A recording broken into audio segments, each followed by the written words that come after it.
Welcome to Public Affairs Roundtable, a discussion of current events in the nation and around the world and how they affect the people of Indiana. Here's your moderator, Larry Lough.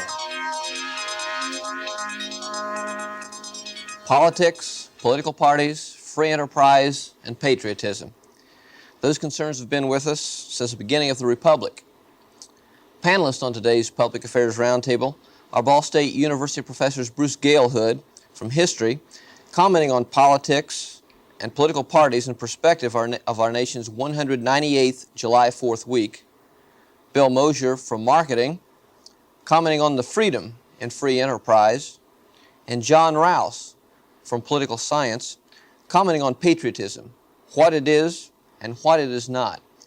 John, what is this flag-waving frenzy that seems to grip Americans whenever we're challenged, whether it be by foreign terrorists or foreign car makers or foreign athletes? Larry, patriotism is a word that we hear so often. As you say, it's the flag-waving, it's the focus on the hostage crisis and that kind of thing, but I don't think that people really think and ask, what does the term mean? I think the origin of patriotism as we see it in the 1980s really has to go back to World War II. And when you think of World War II, you think in terms of sacrifice. Great sacrifice in terms of death, production, and material, and so forth. So really when you think in terms of patriotism, you think in terms of how one loves or how one defends one's country. So you're talking about defense and love. Now, if you think in terms of patriotism, you've also heard the many ways that love is used. So in a sense, you're saying that people love their country in different kinds of ways. And I would say sacrifice is a very key aspect, but I would also emphasize three other things. I'd say fairness. We think in terms of fairness as far as tax cuts are concerned. We think in terms of productivity, in terms of the production of the activities. And finally, we think in terms of our general political democratic philosophy in terms of equality. So these are the kinds of things that we look at: equality, fairness, and also productivity. Is it that Americans think they're better than other people? No, I think in terms of looking at patriotism and also really looking at how it's done around the world, I think that's a very key issue. The Russians, of course, feel patriotic about their country. You think in terms of the Soviets, which are the councils or the vehicles of leadership in the Soviet Union, the Soviets. But also the Russians are patriotic. The West Germans have very difficult times being patriotic because they don't have very much of a history, and unfortunately for them, their history is not very good.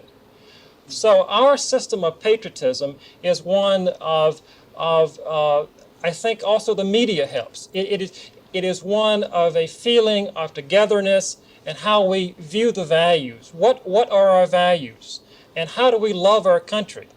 I think this is the focus of patriotism in this country. Are we really different in these terms? So, I mean, do our fans at swim meets yell louder than the East Germans? Do our people really, are we really that different, or are we that peculiar? No, I don't think that we are that different as a nation in terms of the individual human qualities. I'm sure that the East Germans want to see the East Germans win in the swim meets.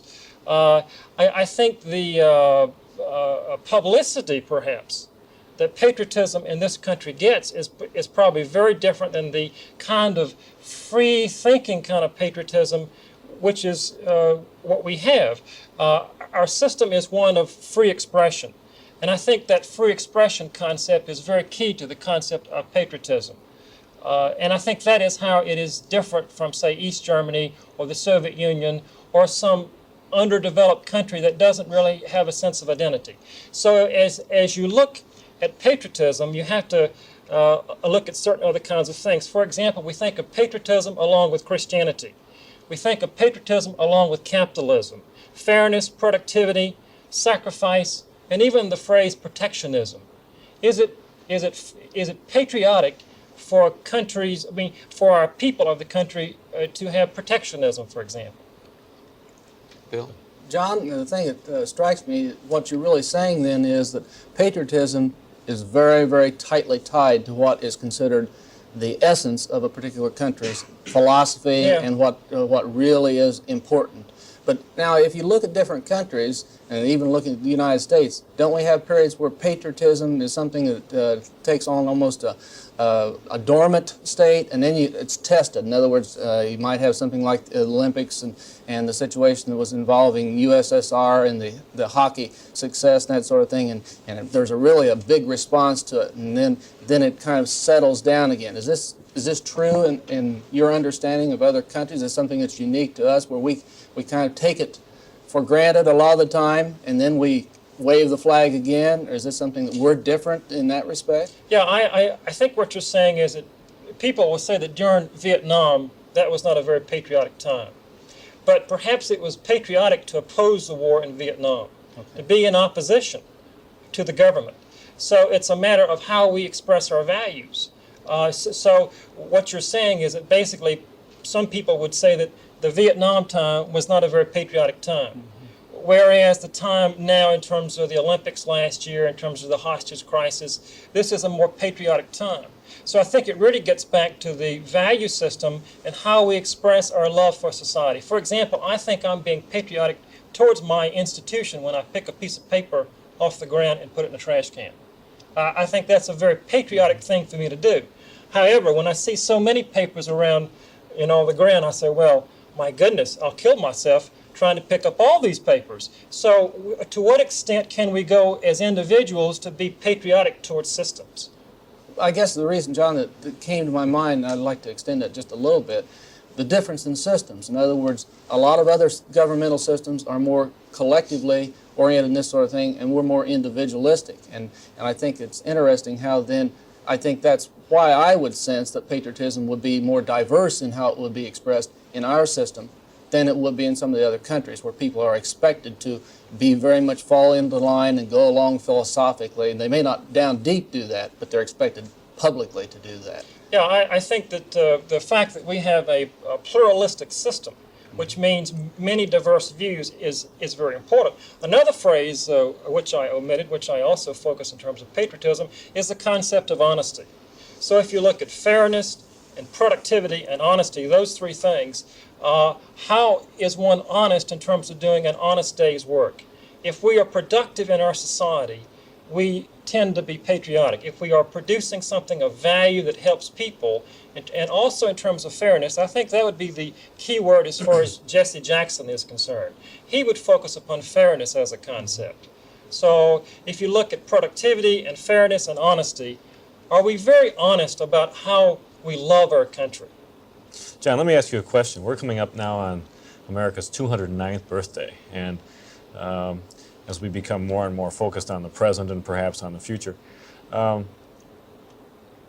we tend to forget that America is a relatively young country, and yet we seem to have a pride, a heritage, which is, as Bill suggested, it comes out in moments of crisis, it comes out in moments of athletic competition. A lot of ways we see this. Do you think perhaps we're more prone to demonstrations of patriotism because we are, in a sense, kind of a young country, and we don't have a lot of history, and what history we have is pretty much in our minds. We're not like an India or a China that has centuries and centuries and centuries of history and tradition. I think that the youth thing is really a big focus, but I think really the focus is our system. And we have that concept of democracy, and it checks capitalism. And focusing upon equality when you think of democracy. Capitalism focuses upon productivity. And I really don't think it's the youth of our system. I think it's the mix of these two ingredients, along with the motivation factor. The effort in terms of the freedom to express, the freedom to go into business. Mm-hmm. So that's the reason we have to have interest rates low, because when you have high interest rates, you have very lessening economic freedom. It costs too much to go into business. A lot of the flag waving we see, Bruce Gale Hood, a lot of the nationalistic fervor, a lot of the rhetoric, a lot of the hype of patriotism we see in politics. Right. We've seen, particularly at political conventions, election time, Our system is a bit peculiar in terms of our democratic republic, in terms of the evolution of our two-party system. We're different. Has that worked? Yes, I think you'd have to say that it has worked, Larry, and one of the points of patriotism, I think whenever you come to a national anniversary such as the 4th of July or another major event such as Armistice Day or Veterans Day or many of our other holidays, Martin Luther King's birthday, for example, you have to think about our system of government. And when you think about our system of government, you have to think about the political parties. And we've heard now, at least for the past decade, that many political observers think that the political parties in the United States, the conventions and the way that candidates are nominated, selected, run for office and everything like that, that with the influence of media, that the political parties are becoming less important. It's much more the case now where individual candidates are building their own following. They're going out using the media to get themselves elected, and they're bypassing the establishments of the two political parties. But the 4th of July is a good time for reflection once again, and we see that the political parties are enduring in the United States. They have endured. The Democratic Party in the United States, for example, is the oldest surviving and effective political party in the Western world, and the parties are enduring, and the parties are going to continue to play a prominent part, I think, in the life of our government. Well, is our political system still evolving, or have we gone as far as we can go? Have we stagnated, or are there still changes to come? No, I think the last 10 or 15 years have been a very dynamic period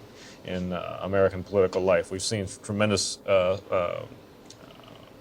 strides made, let's say, in the growth of the media and the influence of media upon politics. That may be or television may be the single largest story of the last 10 or 15 years, and you want to look back at the impact of television on the coverage of the Vietnam War and how that had a factor to do with how candidates were selected. Go on to that in greater detail. I think to a certain extent we've seen special interest group politics having more and more of an impact. This group wanting this particular point from government, this group wanting something else. Sometimes they're in conflict even.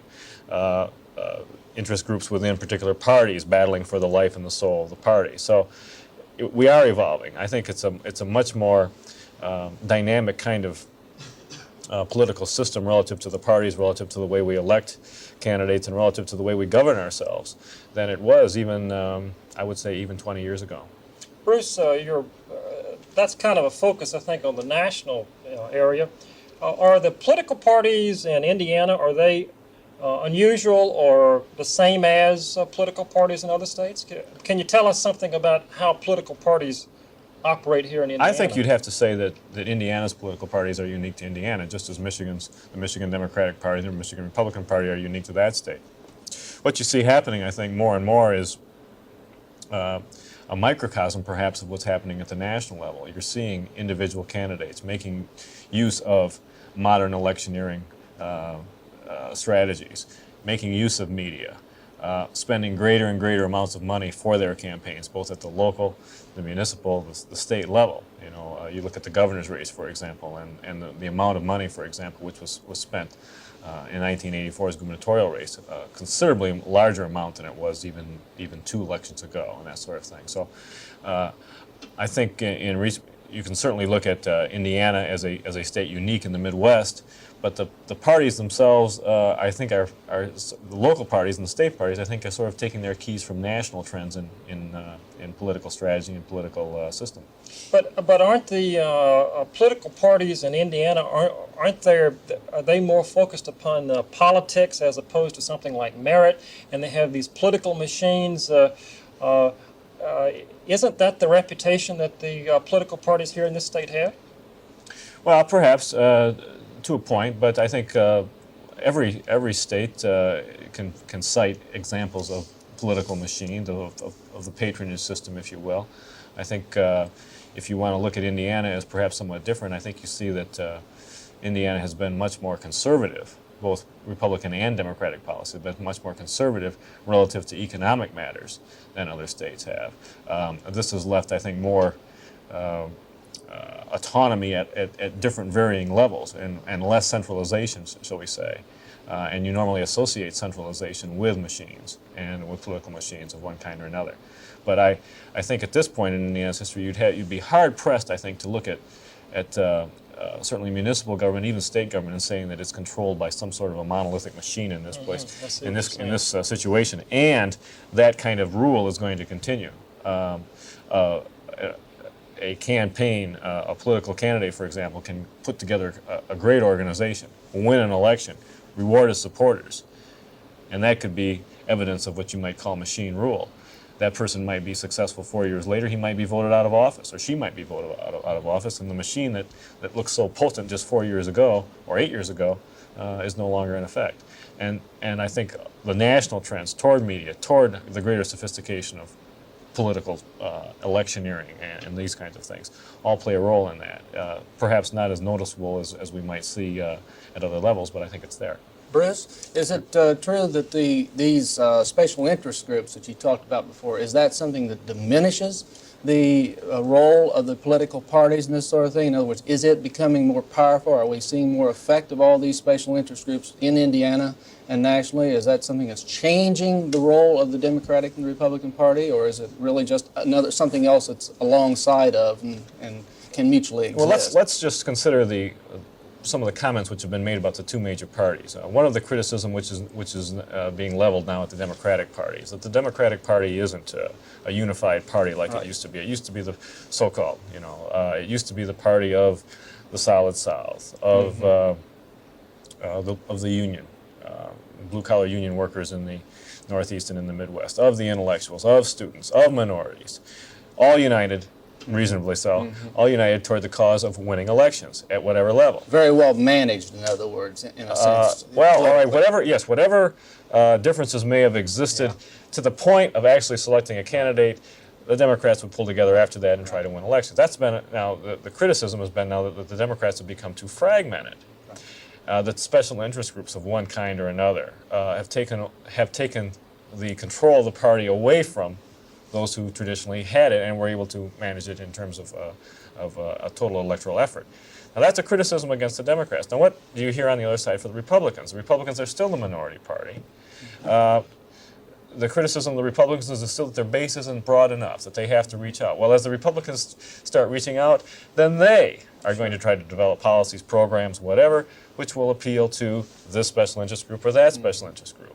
So I find it very curious that the weakness for one party is the answer for the other. Yes, it seems to be the answer for the other one. And so I don't think you can dispute the fact that certainly, and you can name your cause, people who rally around a given issue, the so-called single issue candidates or the single issue supporters, have had an impact on both political parties. Certainly those in the abortion movement, in the minority movement, women's rights. Upcoming in the tax proposal right now. That's right. Perhaps which got its start back in 1978 in California. People who simply want tax reform or tax reduction, regardless of the party that's in power.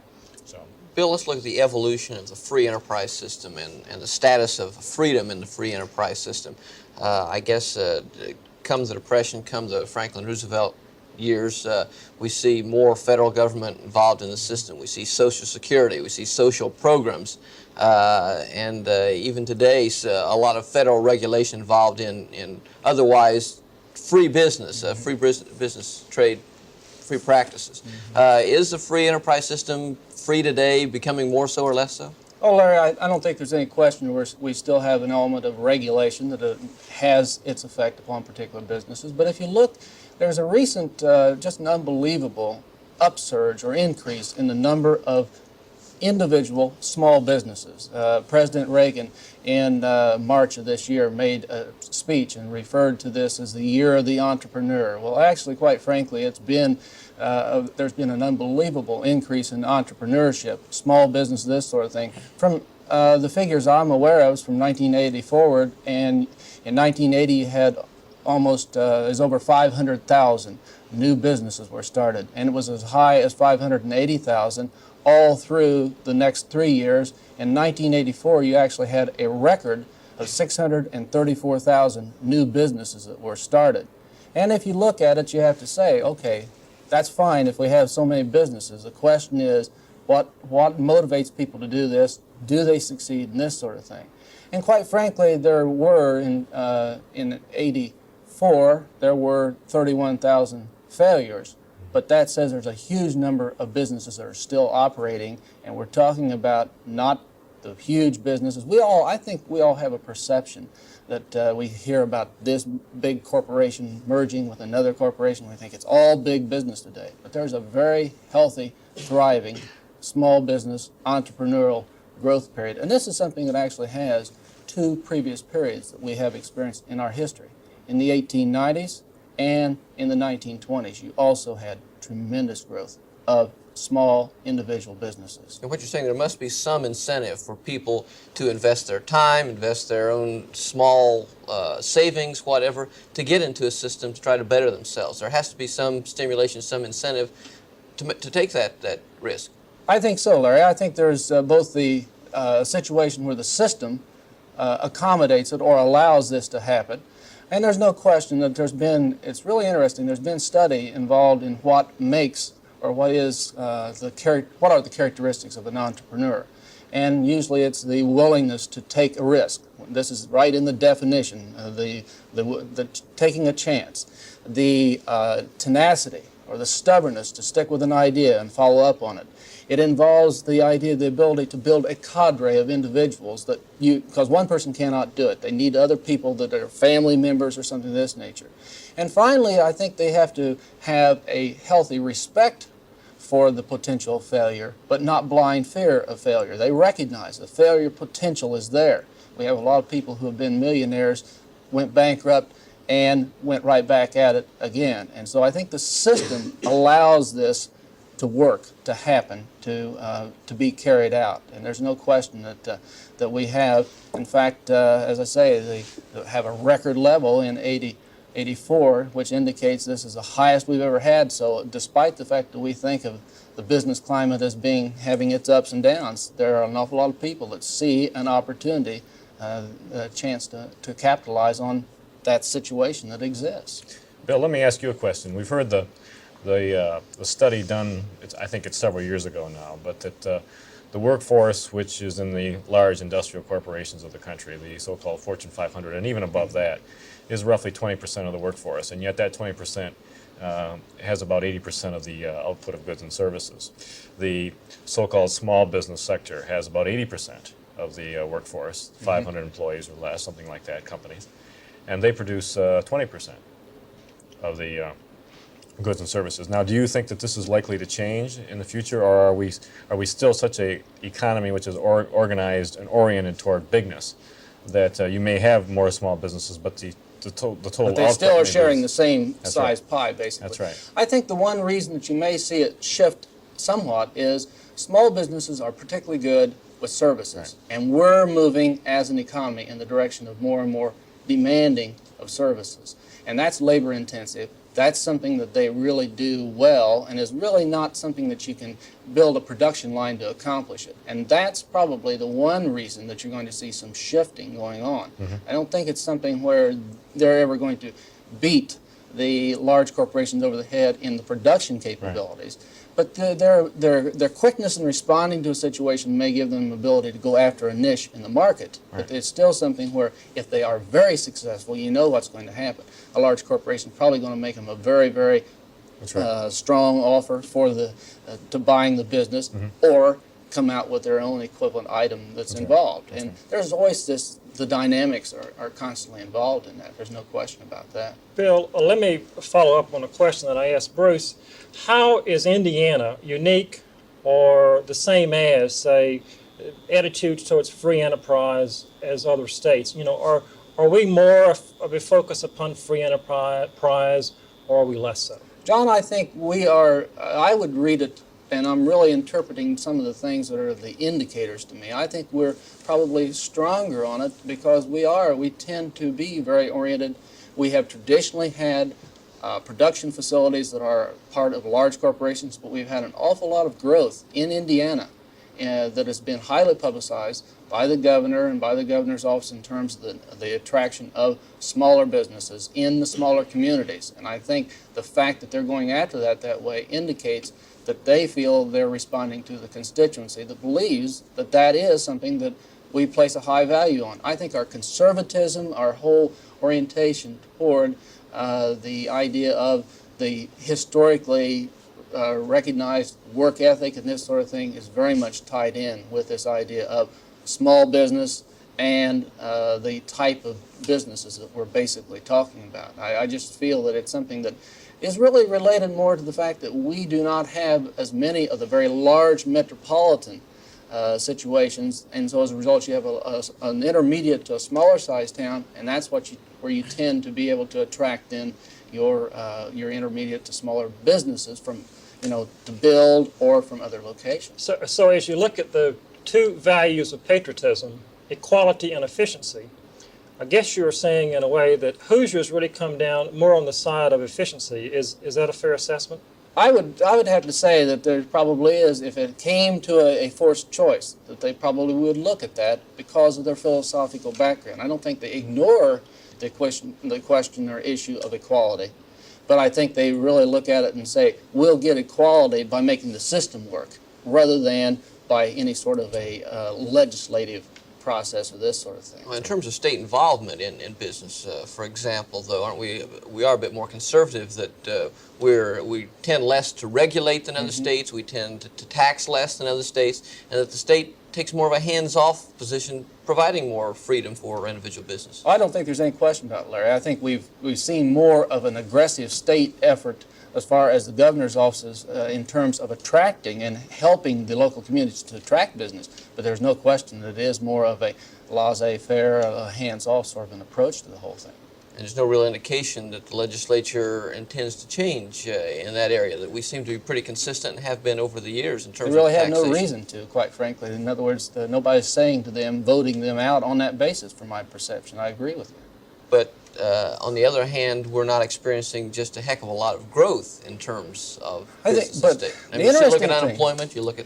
But the interesting thing is they have done better than any other the states surrounding in the Midwest in attracting business. They just came out with the statistics on that. Now, that doesn't mean that it's a total success, but they did outperform Michigan, Ohio, some of the other states. Okay. Bill, but let all me follow. Right, we're out of time. Sorry, John. It's just the way that these things happen. All right, thank you for being with us today. I'm Larry Lough. I mean, time is time.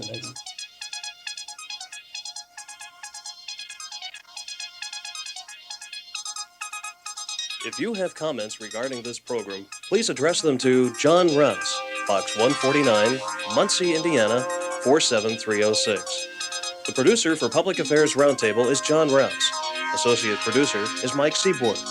Public Affairs Roundtable is a production of the Department of Political Science and public radio and television stations on the campus of Ball State University in Muncie, Indiana.